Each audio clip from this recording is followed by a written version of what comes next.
नमस्कार। मैं हूं आपका कानूनी सलाहकार एडवोकेट गोपाल कृष्ण मीणा और आप देख रहे हैं मेरा YouTube channel Gopal Krishna tech official. आज हम जिस विषय पर बात करने जा रहे हैं यह सीधे सीधे लोकतंत्र और कानून के राज को चुनौती है। गांव करेलिया में हमारे राजनीतिक साथी भारत आदिवासी पार्टी के नेता दिग्विजय सिंह चुंडावत जी के घर के बाहर जो हुआ हवाई फायरिंग और जान से मारने की धमकी, यह एक घटना नहीं बल्कि एक गंभीर आपराधिक षड्यंत्र है। यह आज का सेशन आपको सिखाएगा कि ऐसे मामलों में पुलिस की कानूनी जिम्मेदारी क्या है, एफआईआर को भारतीय न्याय संहिता और आर्म्स एक्ट की किन धाराओं के तहत दर्ज होना चाहिए और पीड़ित नेता को तत्काल कानूनी सुरक्षा कैसे मिल सकती है।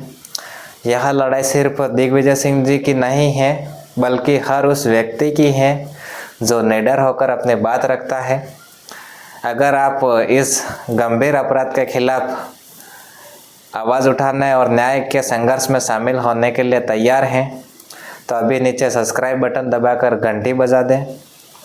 सबसे पहले हमें पुलिस थाना दोवड़ा में दर्ज होने वाले मुकदमे का कानूनी आधार समझना होगा। भारतीय न्याय संहिता और आर्म्स एक्ट के तहत अपराध की प्रकृति, जान से मारने की धमकी, हमलावर ने उन्हें जान से मारने की धमकी दी है, यह भारतीय न्याय संहिता की धारा 113 के तहत एक गंभीर अपराध है। आपराधिक धमकी का उद्देश्य नेता को डराना और उन्हें राजनीतिक कार्य करने से रोकना है। हवाई फायरिंग, सार्वजनिक स्थान पर हवाई फायरिंग करना एक वैध लाइसेंस का उल्लंघन है और जीवन को खतरे में डालना है। इस पर आर्म्स एक्ट की धारा 27 और भारतीय न्याय संहिता की अन्य संबंधित धाराएं लगनी चाहिए। पुलिस स्टेशन दोवड़ा की तत्काल जिम्मेदारी बी भारतीय नागरिक सुरक्षा संहिता 0 एफआईआर। अगर पुलिस दोवड़ा थाने में तुरंत एफआईआर दर्ज नहीं करती है तो नेता या उसके समर्थक किसी भी पुलिस स्टेशन में 0 एफआईआर दर्ज करवा सकते हैं। भारतीय नागरिक सुरक्षा संहिता की धारा 173, पुलिस को सूचना मिलते ही गंभीर संज्ञेय अपराध में तुरंत एफआईआर दर्ज करना अनिवार्य है, अन्यथा अधिकारी पर कानूनी कार्रवाई हो सकती है। दस्तावेज जुटाना, हवाई फायरिंग के खाली कारतूस, घटनास्थल की वीडियो रिकॉर्डिंग और गवाह के बयान तुरंत जुटाकर पुलिस को सौंपना चाहिए। यह जानकारी सीधे एक जानलेवा हमले से जुड़ी है। मैं आपसे अनुरोध करता हूं, अगर आप इस तरह के निडर और राजनीतिक कार्यकर्ताओं के पक्ष में हैं तो कृपया इस वीडियो को अभी शेयर करें और न्याय की आवाज़ है। मुकदमे को मजबूत करने के लिए पुलिस को सिर्फ एक धारा नहीं बल्कि पूरे षड्यंत्र को कवर करने वाली धाराएं लगानी होगी। हमलावरों पर लगने वाली धाराएं भारतीय न्याय संहिता की धारा 140, 141, जानलेवा हमला करने का प्रयास, भले ही गोली किसी को लगी नहीं लेकिन फायरिंग का इरादा जान से मारने का गंभीर चोट पहुंचाना था। भारतीय न्याय संहिता की धारा 332, घर में जबरन घुसना आपराधिक अतिक्रमण, भारतीय न्याय संहिता की धारा 134, आपराधिक षड्यंत्र। यह साबित करना जरूरी है कि धमकी और फायरिंग एक सोची समझी साजिश का हिस्सा है।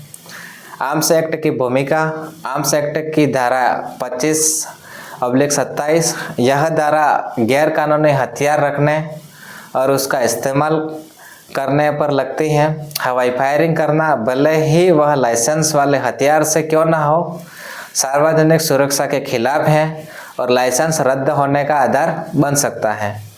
जांच, पुलिस को यह जांच करनी चाहिए कि हथियार वैध हैं या अवैध। अवैध होने पर सजा और कठोर होनी चाहिए। हम वकीलों का कर्तव्य यह है कि हम पुलिस पर सही धाराएं लगाने के लिए दबाव बनाएं। मुकदमे को कमज़ोर धाराएं लगाने से अपराधी आसानी से छूट जाते हैं। दिग्विजय सिंह चुंडावत जी को सिर्फ मुकदमा नहीं बल्कि तत्काल और प्रभावी सुरक्षा की ज़रूरत है। सुरक्षा का मौलिक अधिकार संविधान का अनुच्छेद 21 हर भारतीय नागरिक को जीवन जीने और व्यक्तिगत स्वतंत्रता का मौलिक अधिकार है। जान से मारने की धमकी इस अधिकार का सीधा उल्लंघन है। पुलिस नियमावली में साफ निर्देश है कि अगर किसी व्यक्ति के जीवन को स्पष्ट खतरा है तो पुलिस को सुरक्षा प्रदान करनी होगी।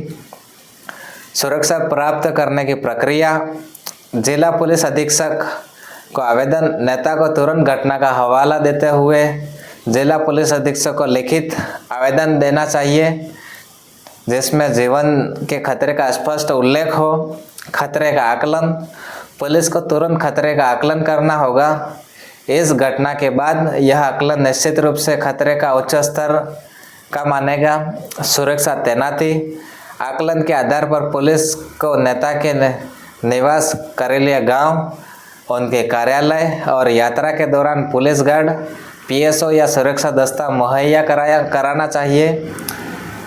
आज के सेशन का विश्लेषण आपको समझाता है कि कानून कैसे काम करता है। अगर आप इस जानकारी को मूल्यवान मानते हैं तो लाइक ज़रूर दबाएं और कमेंट करके इस घटना पर अपनी राय व्यक्त करें। पुलिस की लापरवाही पर कानूनी कार्रवाई क्या है? अगर पुलिस थाना दौड़ा मुकदमा दर्ज करने या सुरक्षा देने में आनाकानी करती है तो पीड़ित के पास कानूनी हथियार है। भारतीय नागरिक सुरक्षा संहिता की धारा 173, अगर पुलिस एफआईआर दर्ज न करे तो नेता सीधे न्यायिक मजिस्ट्रेट के पास भारतीय नागरिक सुरक्षा संहिता की धारा 177 के तहत आवेदन कर सकते हैं। मजिस्ट्रेट पुलिस को तुरंत एफआईआर दर्ज करने और जांच शुरू करने का आदेश दे सकते हैं। हाईकोर्ट में रिट याचिका: अगर पुलिस सुरक्षा देने से मना करती है तो नेता संविधान के अनुच्छेद 226 के तहत उच्च न्यायालय में रिट याचिका दायर कर सकते हैं। रिट: हाईकोर्ट पुलिस को नागरिक के मौलिक अधिकार अनुच्छेद 21 की रक्षा के लिए तत्काल सुरक्षा प्रदान करने का आदेश दे सकता है। अधिकारियों की विभागीय कार्रवाई: लापरवाही करने वाले पुलिस अधिकारियों के खिलाफ उच्च पुलिस अधिकारियों को शिकायत की जा सकती है जिसमें उन पर विभागीय जांच हो सकती है। अंतिम में हम इस मुकदमे को राजनीतिक हिंसा के रूप में स्थापित करने और मिसाल कायम करने पर बात करेंगे। राजनीतिक हिंसा का साक्ष्य: कोर्ट में यह साबित करना जरूरी है कि हमला निजी दुश्मनी के बजाय राजनीतिक रंजिश के कारण हुआ, क्योंकि दिग्विजय सिंह चुंडावत एक सक्रिय भारत आदिवासी पार्टी के नेता हैं। यह मुकदमा सिर्फ धमकी का नहीं है, यह निडर राजनीतिक भागीदारी के अधिकार को सुरक्षित करने का मुकदमा है। मुआवजा कंपनसेशन का अधिकार: झूठे मुकदमे की तरह गंभीर आपराधिक घटना में पीड़ित हाईकोर्ट या सिविल कोर्ट में मानहानि और मानसिक कष्ट के लिए हमलावरों से मुआवजा मांग सकता है। अंतिम संदेश: गांव करेलिया की यह घटना हमें याद दिलाती है कि आदिवासी नेताओं और राजनीतिक कार्यकर्ताओं की सुरक्षा सर्वोपरि है। दौड़ा पुलिस थाना और प्रशासन का यह कर्तव्य है कि भारतीय न्याय संहिता और आर्म्स एक्ट के तहत कठोरतम धाराएं लगाएं और तत्काल सुरक्षा प्रदान करें। अंतिम संदेश: यह आज का वीडियो मेहनत का फल तभी मिलेगा जब हम न्याय के लिए खड़े होंगे।